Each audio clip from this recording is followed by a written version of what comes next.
Hello, प्रणाम मित्रों। मैं कभी कभी वीडियो बनाता हूँ, महीने में एक बार वीडियो बनाता हूँ। कोई बात ऐसी होती है जो उसके ऊपर बात करना बहुत ज़रूरी होता है, तभी बनाता हूँ, नहीं तो मैं नहीं बनाता। आज मैंने एक वीडियो देखा। राज ठाकरे अपना जन्मदिन मना रहे हैं और वो एक केक बनाया हुआ है औरंगजेब का।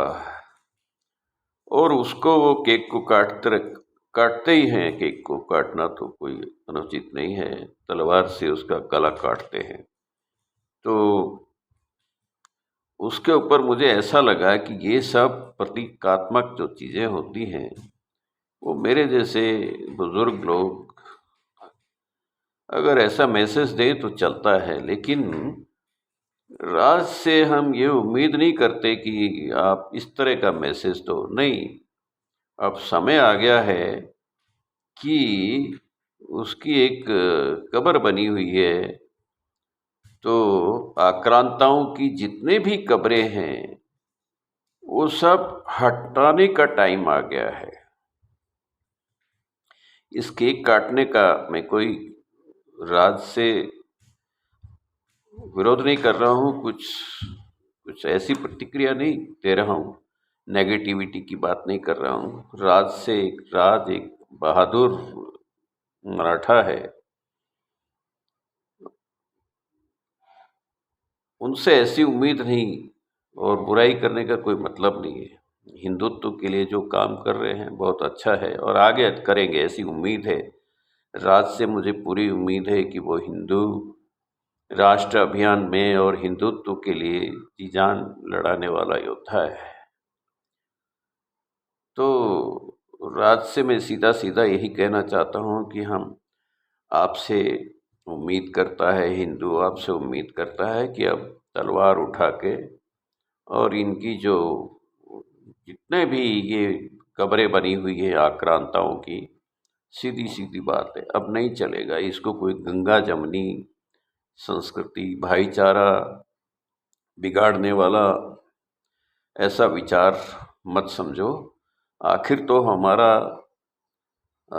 हमारा जमीर, हमारी आत्मा इस बात को बिल्कुल अब स्वीकार नहीं कर रही। ठीक है, तुम्हारी तलवार में दम था तो हमारे बुजुर्गों ने सहन किया, नहीं करना चाहिए था, मर जाना चाहिए था, लेकिन इन आक्रांताओं को किसी कीमत पे सहन नहीं करना चाहिए था।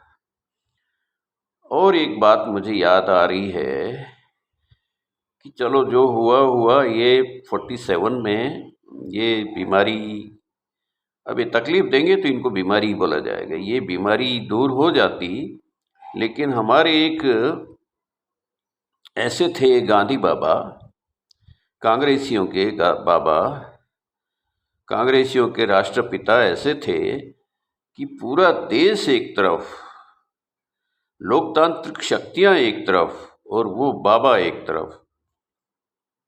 बाद में उनको, आज तो उनको पूरा एक्सपोज कर दिया गया है, कैसे वो क्या किस टाइप के बाबा थे और किस टाइप का उनका करैक्टर था, क्या क्या वो पर्दे के पीछे करते थे। अंग्रेजों से नेहरू गांधी ने जो साठगांठ कर रखी थी, अब तो सारा बेपर्दा हो गया, लेकिन उस वक्त वो बाबा देश की छाती के ऊपर चढ़ के बैठ गए, इसलिए गोली मारी थी। वो एक अलग विषय है, उस पर मैं बात भी नहीं करना चाहता अभी। अभी मुझे खाली दूसरा जो कंटेंट है उसी के ऊपर बात करूंगा।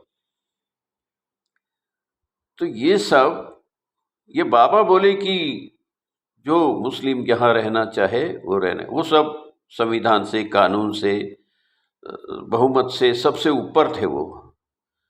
तो उन्होंने बंटवारा भी कर दिया और आधा उनके हिस्से की पूरी ज़मीन दे दी। पहले तो ये डिसाइड हो गया कितने लोग हैं, वो ज़मीन दे दी, और बाद में जब तो वो यहाँ रहना चाहे वो यहाँ रहे, उनको दामाद बना के यहाँ रख लिया। और सारी बीमारी की जड़ उसी उसी दिन से चालू हुए। नहीं तो सीधा सीधा बंटवारा हो गया था, जयराम जी की झंझट से पीछा छूटता। और फिर ये नाजायज़ तरीके से इनको रखा और इनको हिंदुओं से ऊपर रखा।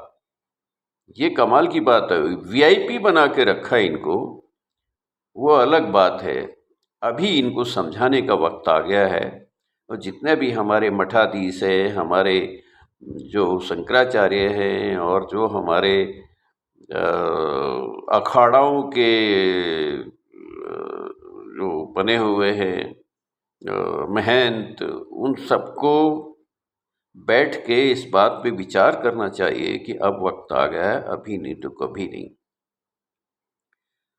अभी इनको समझा दो कि ये सब नहीं चलेगा। जितने भी मस्जिदों के नीचे जो मंदिर निकल रहे हैं, तो इनको सीधा सीधा बोलो कि ये जो बना के बैठे हो तुम मंदिरों को तोड़ के मस्जिद बना के, ये हिंदुओं को दे दो।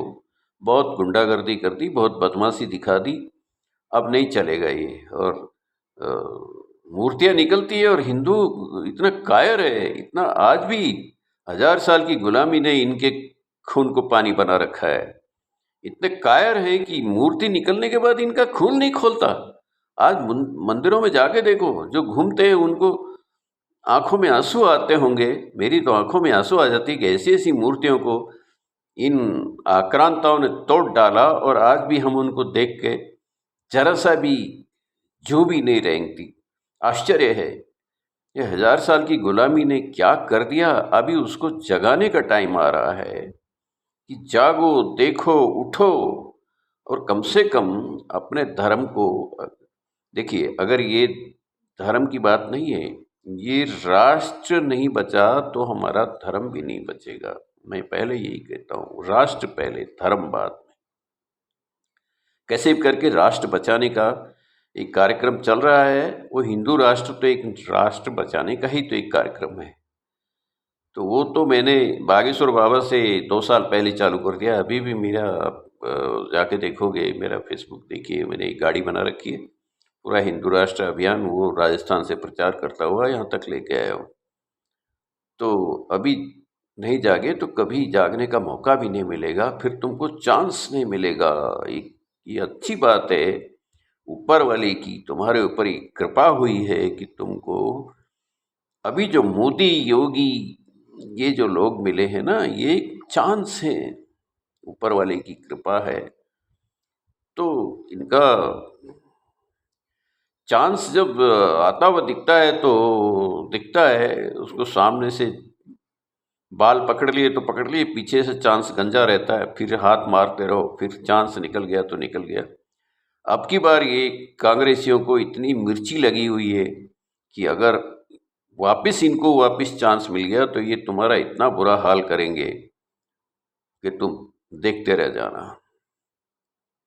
मैं कोई विद्वेष फैलाने की या डराने की कोई बात नहीं कह रहा हूँ, लेकिन जो मौलिक बात है, जो बेईमानियाँ चल रही है हिंदुओं के खिलाफ, वो बोलना मेरा मौलिक अधिकार है। उस पर कोई धारा वारा लागू होती है तो हो जाए, उसकी परवाह नहीं। जो मौलिक बात है वो बोलो।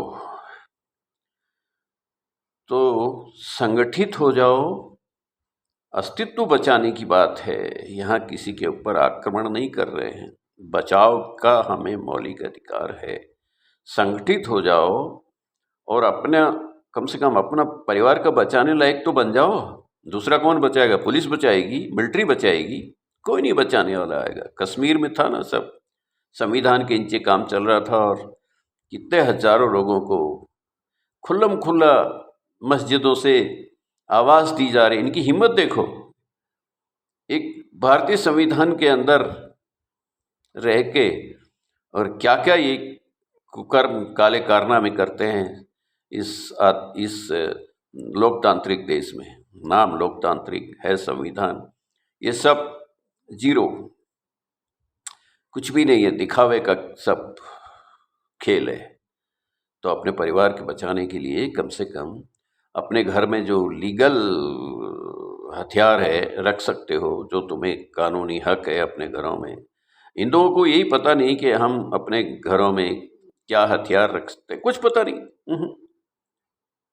कम से कम वो हथियार रखो जो लीगल अधिकार है तुम्हें रखने का, वो हथियार रखो अपने परिवार के लिए, आक्रांताओं से बचने के लिए। अगर आपको अपने परिवार के लिए जान भी देनी पड़े तो दे दो, लेकिन ये नहीं होना चाहिए दोबारा कि बहन बेटियों को उठा के ले जाए, सवाल ही पैदा नहीं होता। मर जाना